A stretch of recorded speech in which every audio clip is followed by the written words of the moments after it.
Hooray! Well, welcome to Glad to Be Human. Thank And I'm so thrilled to be here today with my wonderful guest, Susan Lambert, whom I'm going to tell you more about, and then she'll tell you more. you. But first, I like to start with the Glad to Be Human theme song, which is.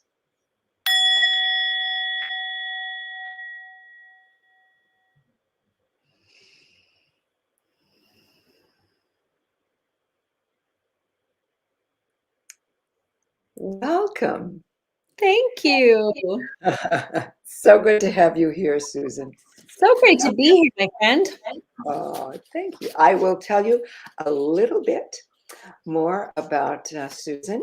She is a licensed psychotherapist, teacher, spiritual practitioner whose successful 22-year private practice includes cognitive behavioral, insight-oriented, and mindfulness approaches with a diverse clientele of all ages.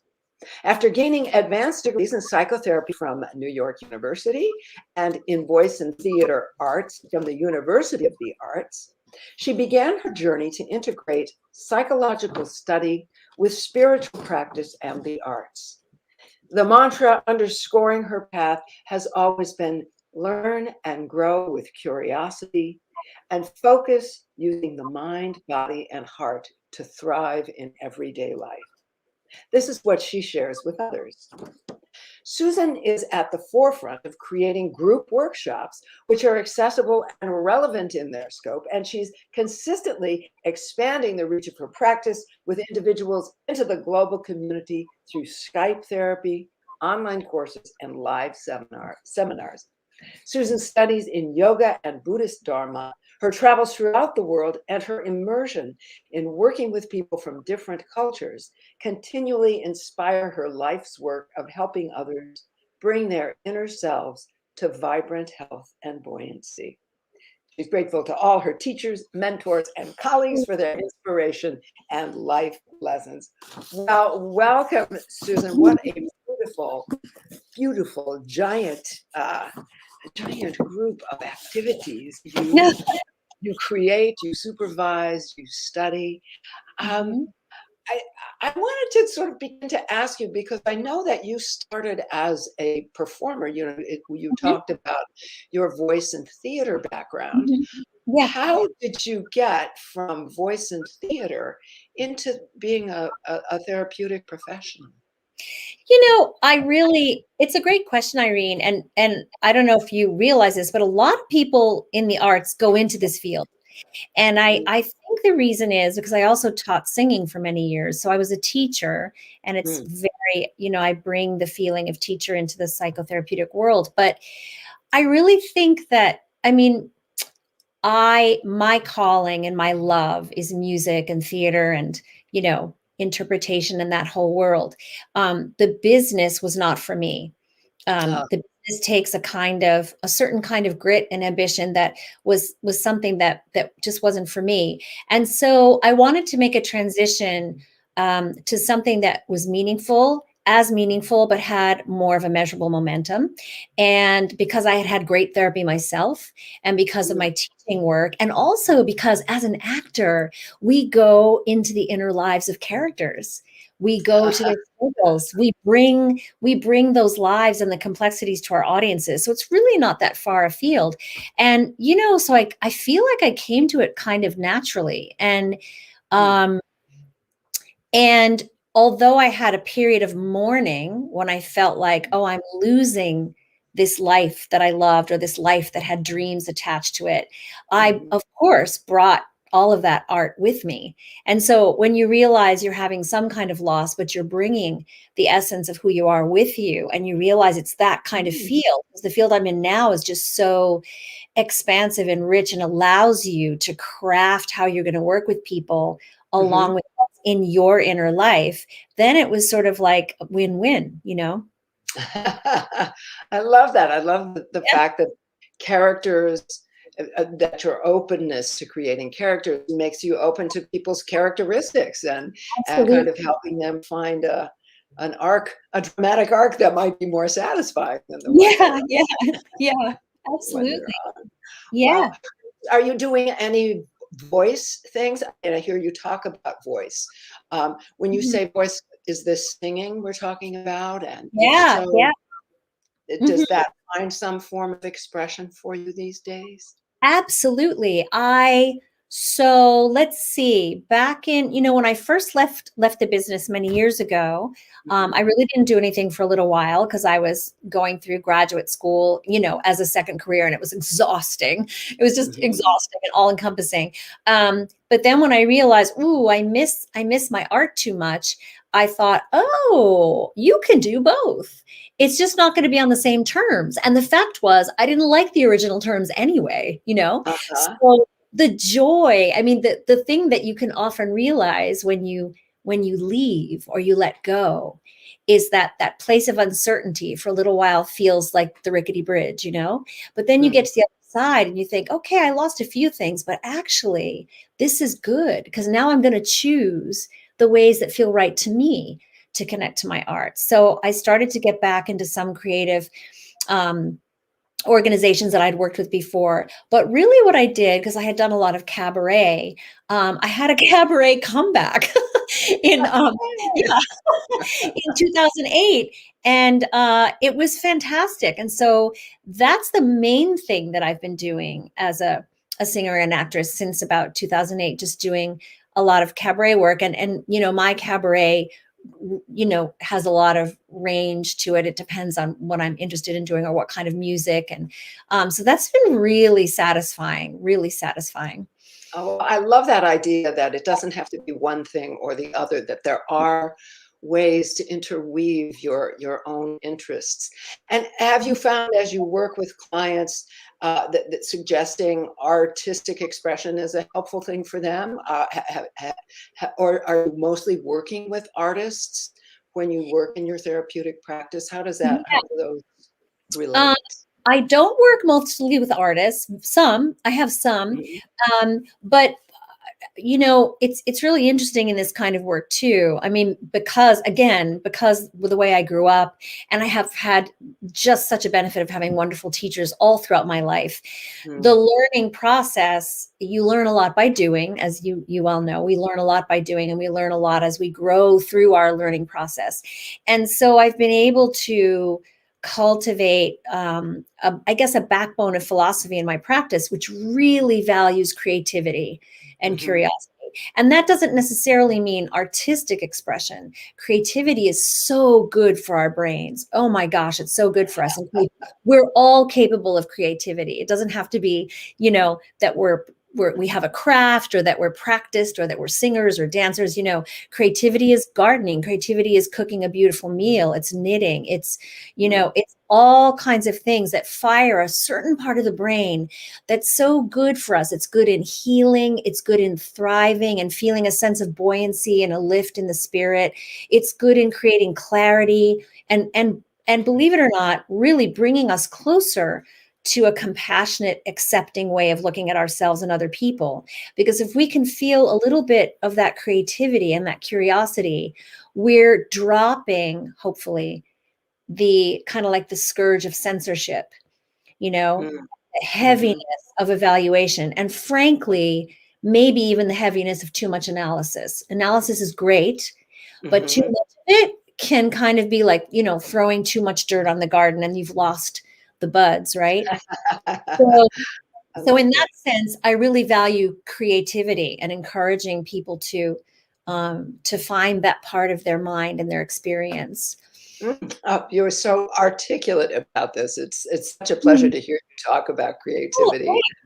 and how it serves us on so many different levels, and the fact that you keep propelling your own creativity. One of the things I wanted to talk about is the Mhm, fact that you make yourself available freely in some online support groups mhm, that people can.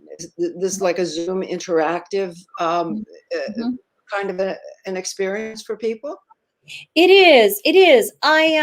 So I first of all, I absolutely love group work. I think that incredibly powerful. And I know, well, I don't know, but I feel that now in 2021, things also evolve in culture, obviously, and boy, are they evolving now, but things in this field have evolved too. It used to be many years ago that people might be in group therapy for 20 years with the same group of people. Yeah. That I don't know that that's really going to be happening so much now, just because of the internet and everything that's happening. But I do believe that the group modality is so powerful, and just gathering together and sharing, and especially these days, I think over topic Mhm. can really Mhm. bring contemporary, younger people now into that, so that it has a sense of clarity and purpose. And I love doing group work. I love it so much. And so I do group work anyway, but these free support groups really grew out of the COVID need. Mhm. And I did the same thing years ago when there were other traumas happening around the world. So I'm in my third now. I did one beginning of the pandemic, and then I did one a few months ago. And now I'm doing one basically centering around the feeling of this transition time, which is so huge for us. Yeah, yeah. And it's once a week for several weeks. And of course, it's free. Of course. I mean, we should, I think it's a good idea for us all to give whatever we can. Um, Mhm. and they're just wonderful. And it's no commitment. People can drop in. And Ah, so we have some regulars, and then we have people who come in from time to time, but we share. I'll do a reading at the beginning of each group, and then someone will do a meditation at the end. And we mhm. have a message thread, and I'll post the reading for those who didn't come. And and some people are really a part of this group, but they've never attended because they Mhm. read the threads and they read the Uh-huh. reading. That's great. Mhm. How do people find how do they find your group? How Yeah. how Mhm. have they found it, and how can they find it now?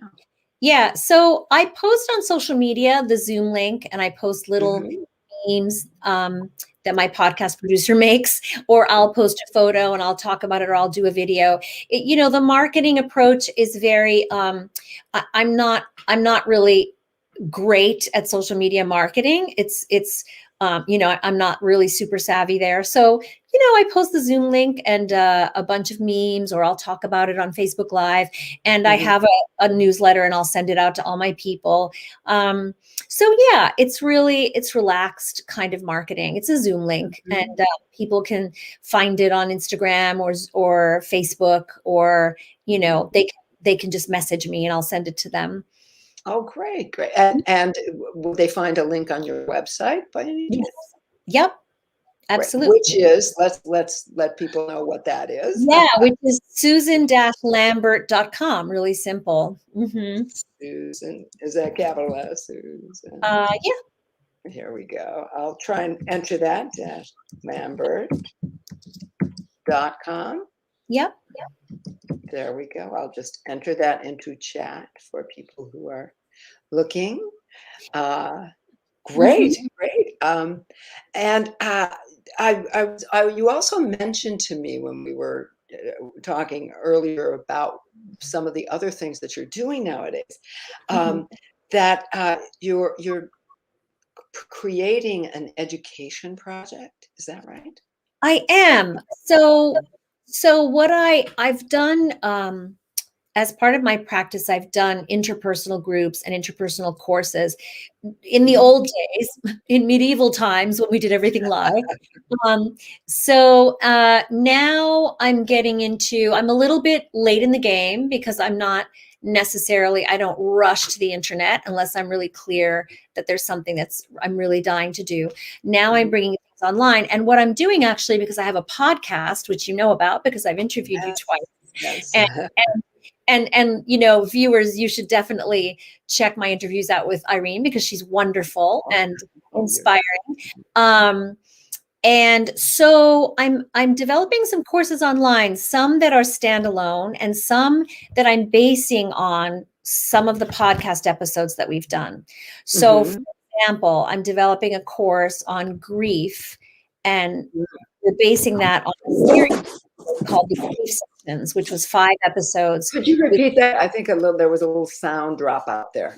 Yeah. So, for example, we're going to do a course on grief, and that's going Mm-hmm. to be based on a grief series called the Grief Sessions that we did on the podcast with 5 different episodes. And so those episodes will be part of the structure and the modules. Mm-hmm. And there'll be 3 different tracks, one just for anybody who wants to investigate it for their own healing or their own learning, and also one for practitioners or teachers or people working with others.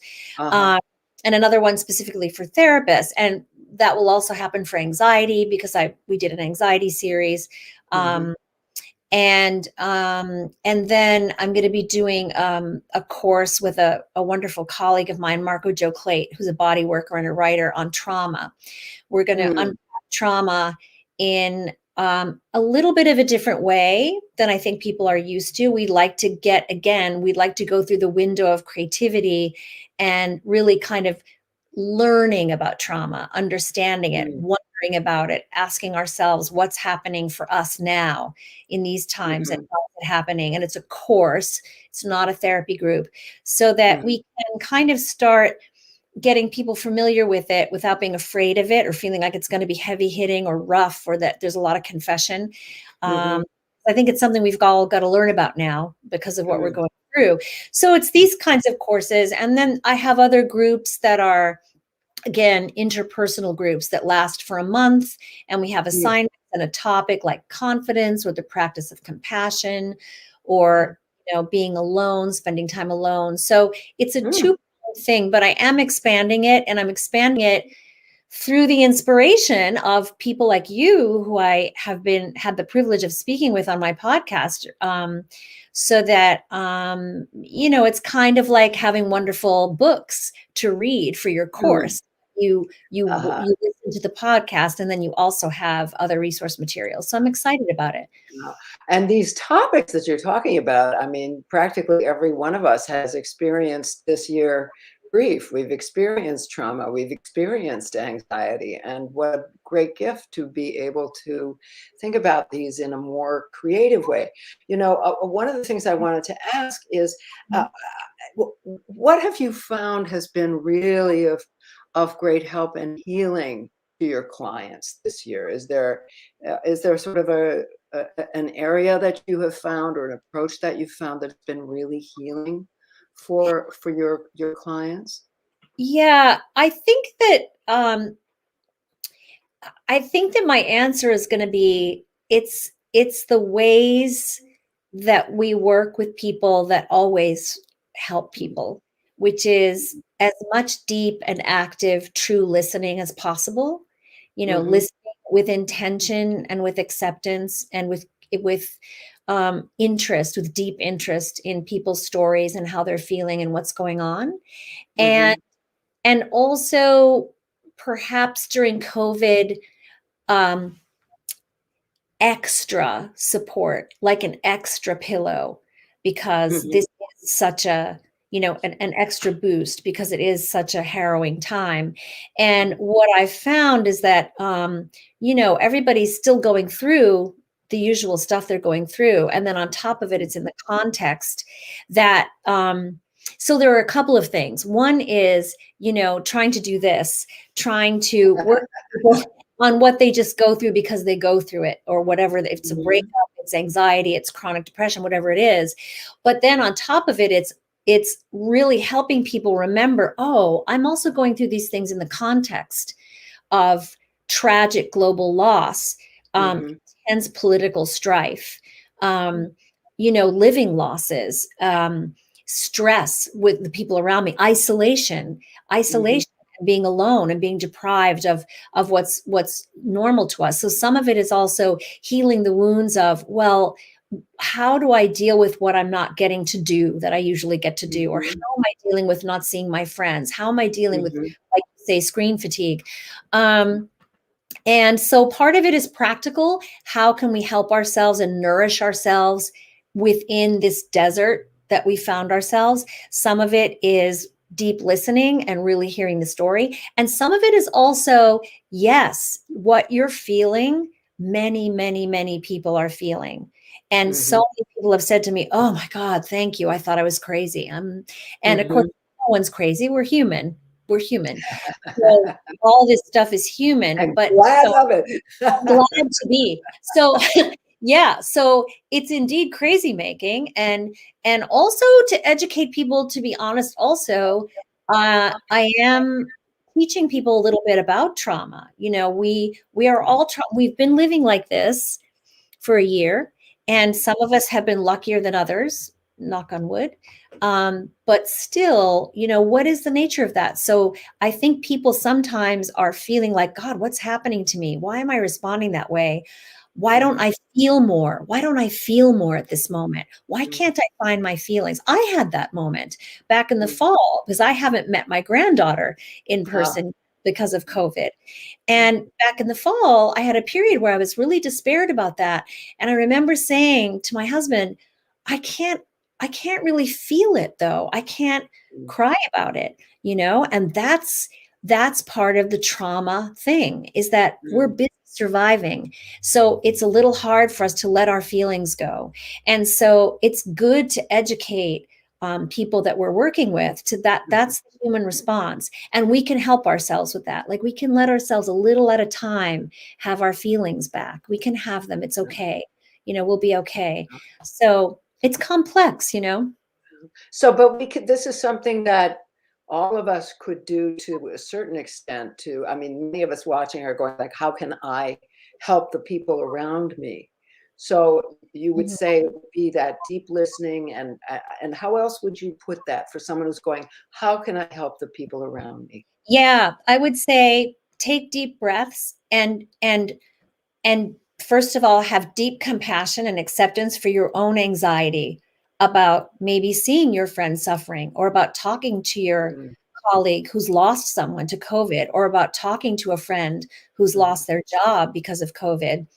I would say take a deep breath, know that you're anxious, but breathe and listen, because your anxiety might make you want to run to, how can I fix this for this person? We can't fix this stuff for each other. We can hold each other.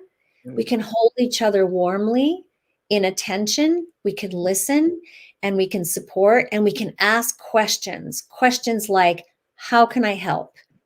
You know, mhm, what do you need? What can I do for you?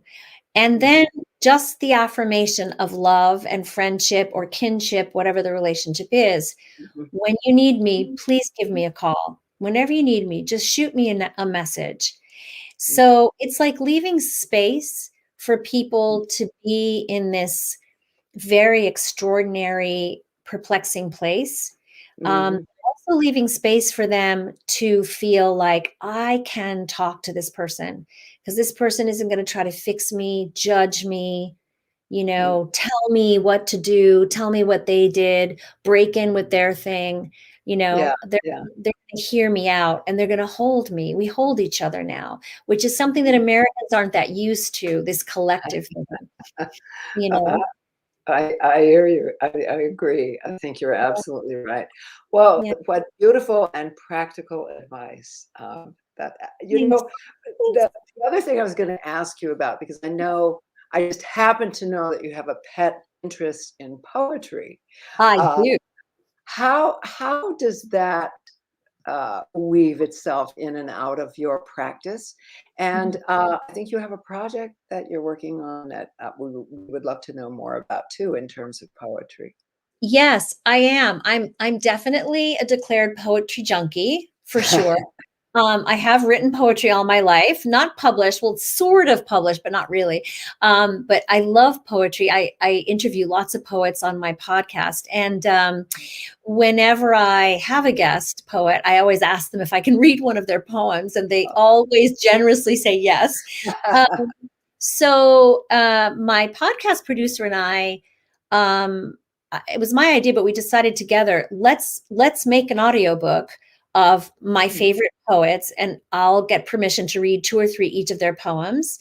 Mm. And and everybody has said yes so far. We That's something we were going to start, then COVID hit, so we couldn't do it because we're in Oh, really different places, and we don't want to do it geographically at distance. We want to be in the same room in terms of the sound mixing and all of that. mhm, Um, and so part of it is that I love it, is simply mhm, that I love it. and I love reading it. And it's been part of, I mean, this is super corny, but my beginnings too were, lying on the floor in my summer cottage when I was 11, 12, 13, listening to Joni Mitchell records and Leonard Cohen, which was, my first foray into poetry. So I've grown up with that aesthetic inside me. But I know that poetry tends to feel to a lot of people like abstract, or like, yeah, I don't read poems. Like, what do they mean? I don't know poetry. I don't get it. But, I often, when I am working with clients, I'll often send them a poem afterwards Mm, through email that maybe really touches on some things we talked about, or definitely I read poems in the groups that I do, or I'll suggest, I won't suggest a whole book because that's a little bit heavy hitting, but I'll mhm. suggest a couple of poems, or I'll say, look online for Wild Geese, of Mary Wow. Oliver, Oh, yes, yes. or The Journey, or Mindful. Um, Mhm, and so yes, I think it's very useful in the therapeutic work, in the sense that um again, it's sort of like a touchstone to a kind of spirit, heart, mind connection mm, that just delicately can have a weave that will hit somebody's inspiration in a way that maybe you don't get any other way. And I mhm. feel that way about movies. I feel that way about great novels, Song of the Lark, Willa Cather. I mean, I Oh, can one of go my on. faves. Yeah. Yeah, so I feel that way about a lot of different, or it could be the robin that I might see out this window on that branch. And so all of these things can be poetry. And so I do bring that into my work. Not in a giant way. In a giant way, maybe to the groups, but Mhm. yeah, I'd like people to get Well, cozy with it. yeah, well, one of the things I think is just superb is, after the inauguration, every place you looked, people were saying, "Amanda Gorman, bless you." Mm, This young, beautiful, expressive woman, it brought us all back to a place where we go, especially at those most important times in our lives, mhm. we need poetry. We need Yeah. poetry at weddings, at funerals, at births, at inaugurations, but when we need them in that big way, we also need them for these little beautiful, intimate moments that Mhm. Mary Oliver can bring us to, or that you No, but that's a wonderful share. point that you're making, though. You're making a wonderful point about, culture and growing up and passages and events and those rituals that we still follow. And if we can bring something like a poem into that ritual, it elevates it again into that kind of effervescent part of the imagination and the brain, which lifts our spirit up, and there are many things that do that, but in those contexts, like you say at the inauguration, whoo, that did it. That does it at that moment. And that's what I love. And I talk a lot with people that I work with about buoyancy. We Mm, don't have to be insanely happy every day, but we want to have that we want to know that feeling of mm, buoyancy, mm. be above the Love, water. love that. Well, Yeah. I'm going to ask you, I can't believe our time has Yeah. flown, Yeah. but I want to ask you, what makes you glad to be human? Oh, so many things make me glad to be human. I guess for me, honestly, what makes me truly deeply glad to be human is our capacity to learn.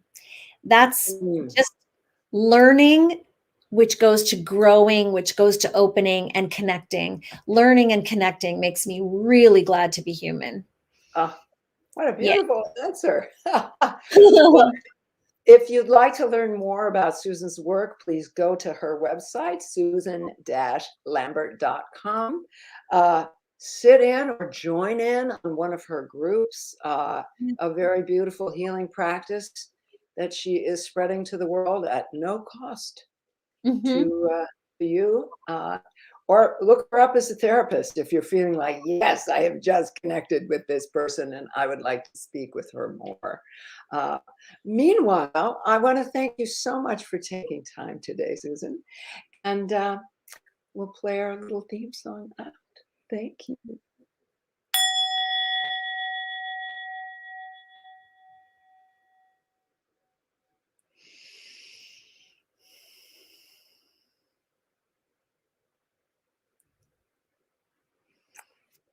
Thanks again. Thank See you you so next much, time. dear. Yeah, my You. pleasure.